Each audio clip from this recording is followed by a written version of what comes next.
Avance! Kali ini kita akan bahas film yang mengisahkan tentang rusuhnya satu negara yang disebabkan oleh 4 bersaudara, di mana kakak beradik mengalami duka cita mendalam karena adik bungsu mereka ditembak oleh 3 orang polisi. Tapi keberadaan ketiga polisi ini sangat sulit ditemukan, sehingga memicu ketegangan antara polisi dan kakak beradik dari si bungsu ini.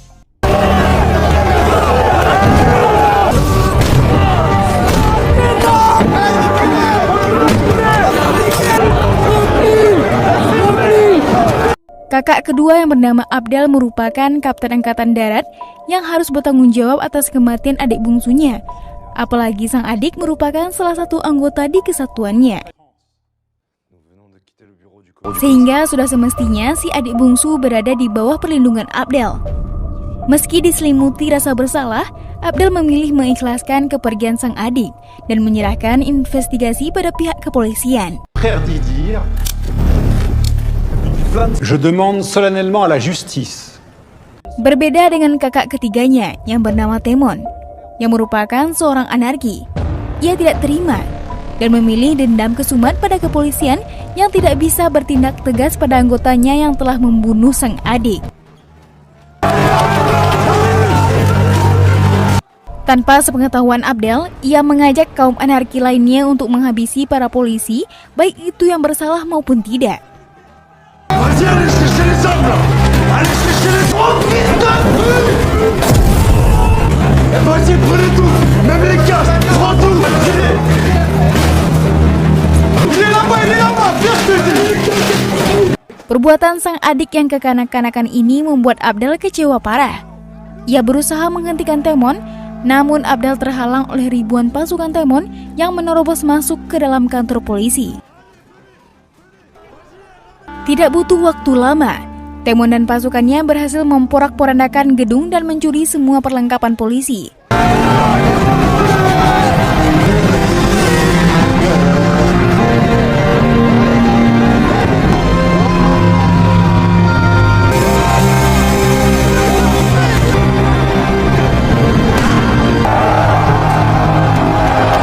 Semua ini Temon lakukan supaya polisi mengerti bahwa si adik bungsu adalah sosok yang sangat berharga bagi ia dan para anggota lainnya. Namun jika pihak polisi masih tidak mau membeberkan pembunuh si bungsu, maka Temon akan terus membuat mereka kerepotan.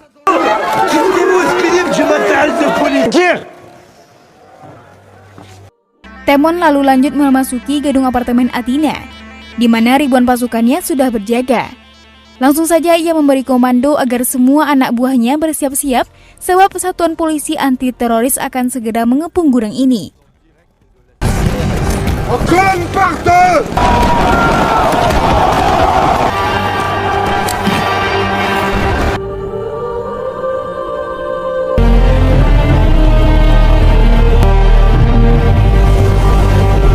Berbeda dengan Abdel dan Temon, kakak tertua mereka yang bernama Mokhtar sama sekali tidak ingin ikut campur. Yang ia pedulikan hanyalah mengurus 5 kg koka yang akan diselundupkan ke luar negeri. Rencananya terbongkar oleh Abdel, sehingga Mokhtar kong kali kong dengan polisi korup supaya bisa menyelinap keluar dari Athena. Berhubung pasukan Temon sedang menggila di luar sana, polisi backingannya menunda rencana Mokhtar. Alhasil ia terjebak di sini sampai waktu yang tidak ditentukan.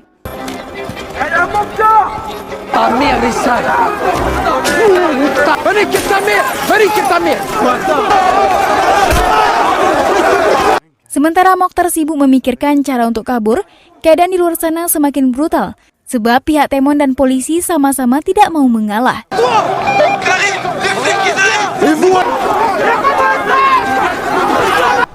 Faut aussi trouver Sébastien et l'isoler. Un coup de barre de fer dans la tête! À moi, ils m'ont massacré! Melihat situasi ini, Abdel tidak bisa tinggal diam, sebab sebagai seorang kakak, ia merasa bertanggung jawab atas perbuatan Temon.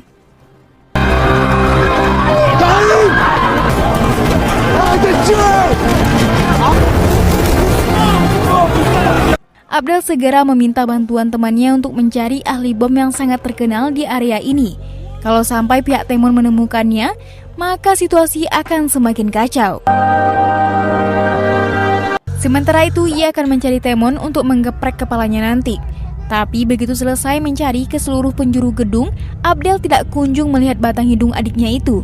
Meski tidak menemukan Temon, untung saja ia dan temannya menemukan si ahli bom yang bernama Sebastian. Sehabis itu, Abdel pergi meninggalkan ruangan untuk menghadiri pemakaman adik bungsunya. Di sana juga ia melihat Temon tertunduk berdoa dan menatap ke arahnya dengan penuh amarah, karena ia masih menyalahkan Abdel atas kematian si bungsu. Abdel hanya menatap balik dan memilih untuk menerima kenyataan pahit bahwa ia akan dibenci seumur hidup oleh Temon. Di sisi lain, polisi dan penghuni Athena terlibat saling menyemprotkan gas air mata.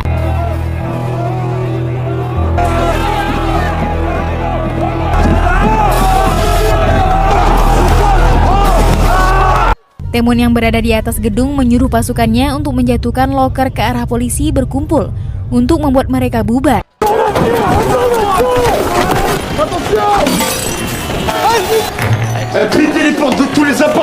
Seketika ia menyesali perbuatannya, tapi Temon tidak bisa berhenti untuk saat ini. Jika didiamkan saja, maka sampai kapanpun kematian si adik bungsu tidak akan mendapatkan keadilan.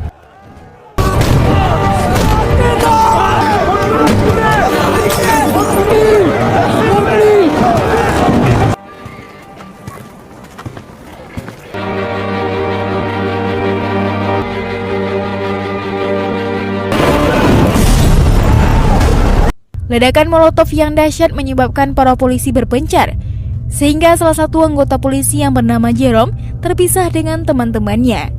Ia berusaha mencari jalan keluar dari situ, namun karena pasukan Temon sedang berkeliaran, alhasil ia mengurungkan niatnya.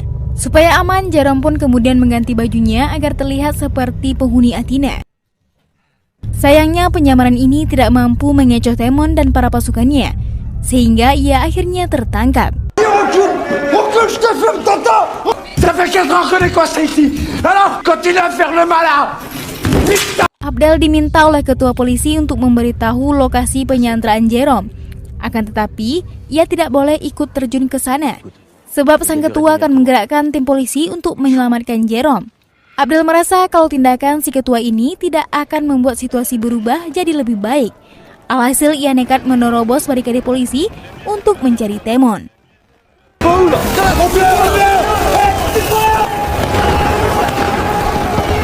Menurut kabar dari media, pelaku pembunuhan adik Temon bukanlah polisi, tapi ekstremis yang ingin menghancurkan Paris. Temon tidak peduli dengan isu itu, sebab media hanya bisa menutup-nutupi isu.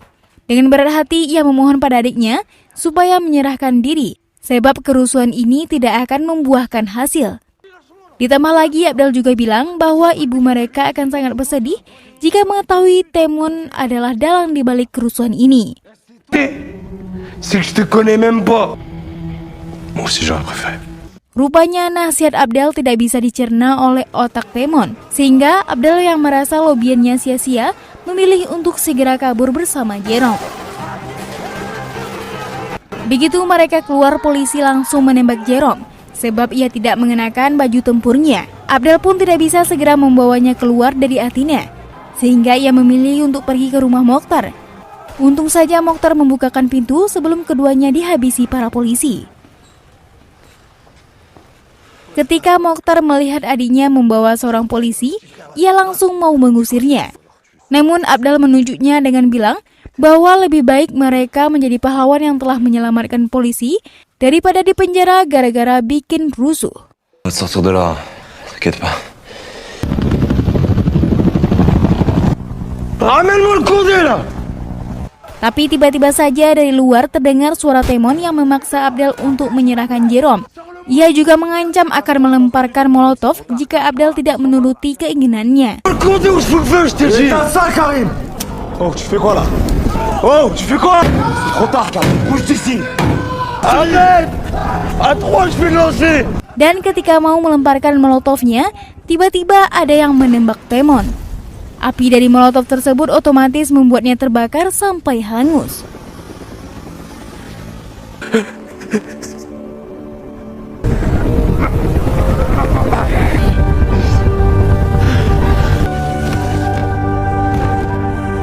Beberapa saat kemudian Mokhtar datang untuk menenangkannya, tapi ia malah mendapat bogem mentah dari Abdel yang kesal karena tidak dibantu membukakan pagar. Kalau saja Mokhtar membantunya, pasti saat ini Temon masih bisa diselamatkan. Ceux qui veulent partir. Begitu Mokhtar sudah tidak berdaya, ia memanggil Sebastian untuk membantunya balas dendam pada polisi. Ia lantas menyuruh Sebastian untuk membuka loker senjata yang sebelumnya dibawa dari kantor polisi. La tête des flics quand tu es idiot. Lalu setelahnya ia menyuruh para pasukan memasang tabung gas di seluruh ruangan untuk meledakkan seluruh lantai ini.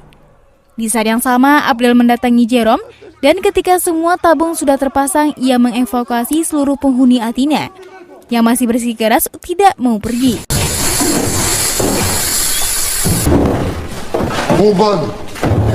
Kini hanya tersisa Abdel, Jerome dan para pasukan di gedung tersebut.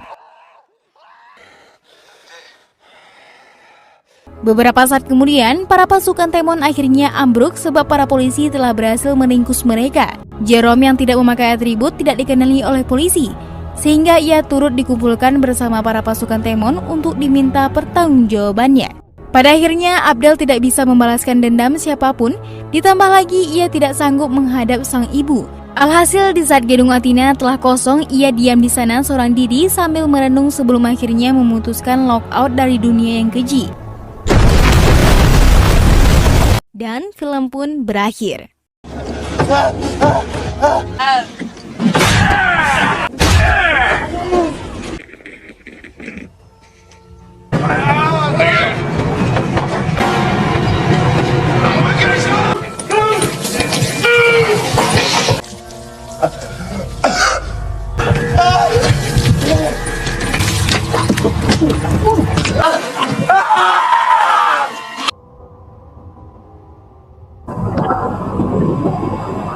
Lomax, Finlay dan beberapa temannya bergabung menjadi Angkatan Darat Inggris sebagai mekanik dan mereka pun dikirim ke Singapura.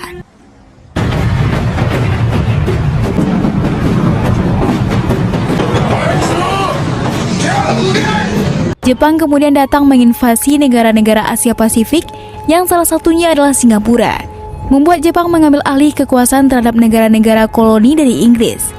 Setelah kekalahan Inggris terhadap Jepang di Singapura, membuat Lomax dan tentara-tentara Inggris lainnya terpaksa menjadi tawanan perang Jepang. Bago! Ace! King! Queen! Jerk! Four!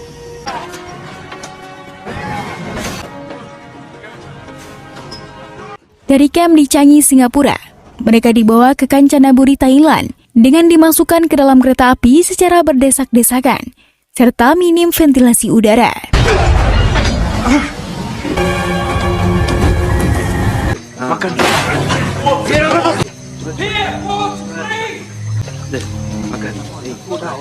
Setelah mereka sampai, mereka sangat terkejut dan sedih melihat begitu banyak tentara-tentara Inggris dan warga sipil lainnya yang dipekerjakan begitu kejam oleh tentara Jepang. Para tawanan dipekerjakan untuk mengerjakan proyek jalur kereta api antara Thailand dan Myanmar.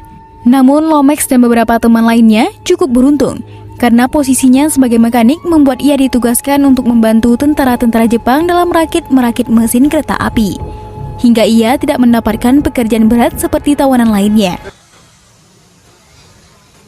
Suatu malam, Lomax mempunyai rencana untuk kabur dari kamp tersebut. Awalnya, teman-temannya mengira kalau rencana Lomax akan mustahil, mengingat penjagaan ketat oleh tentara Jepang yang ada di mana-mana. Namun setelah ia menjelaskan dengan rinci dan begitu jelas, akhirnya teman-temannya mempercayainya dan bersedia untuk bekerja sama.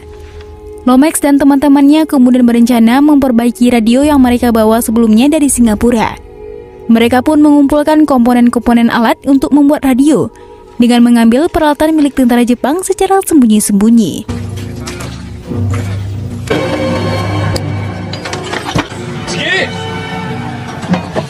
Major York.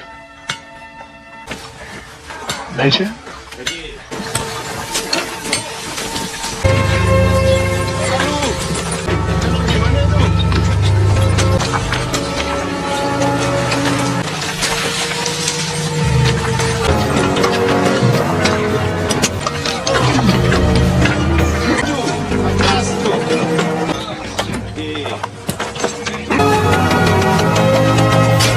The river? Very beautiful. What's it called? Dan malamnya, Lomax membuat peta di sebuah kertas untuk melancarkan rencana pelarian mereka dan menyimpannya di sebuah potong bambu di siang harinya. Oh, good. I'll say yeah.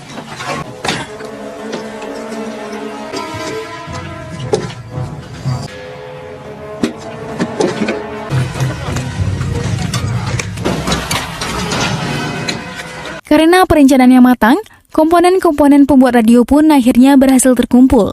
Mereka pun berhasil menyalakan radio dan bisa mendengarkan berita-berita perang langsung dari Inggris yang merupakan kampung halamannya.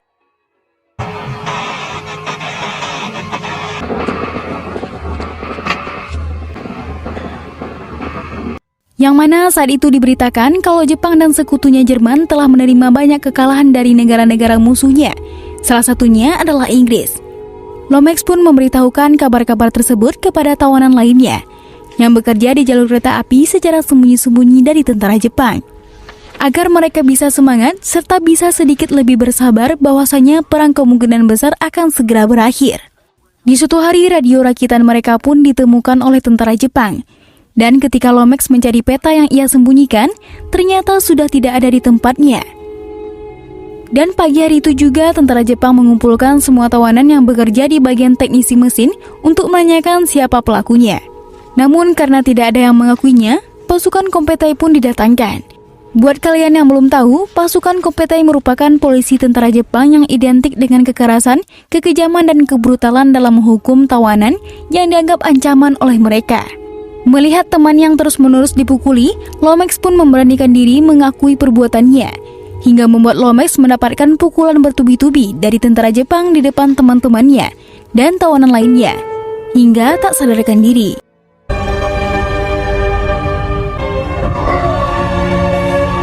Fear no evil. Thou art.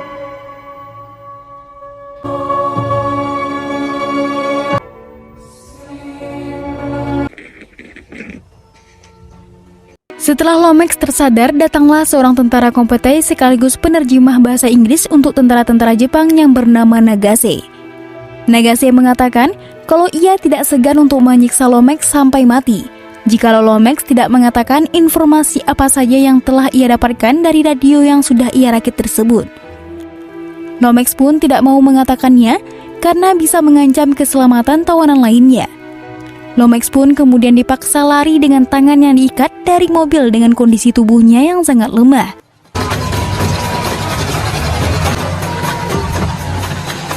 Di mana Lomax mendapatkan hukuman yang sangat tidak manusiawi. Ia dikurung di dalam penjara bambu yang kecil dan sempit. Ketika Lomax mengungkapkan alasannya ketika membuat radio tersebut, namun alasannya hanya dianggap kebohongan oleh tentara Jepang. Lomax pun kembali menerima pukulan bertubi-tubi dalam keadaan tubuh yang terikat.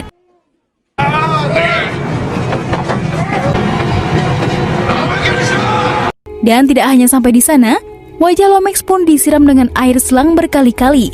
Dengan wajahnya ditutupi kain tebal, sehingga membuatnya kesulitan dalam bernafas karena menghirup air dalam jumlah yang banyak.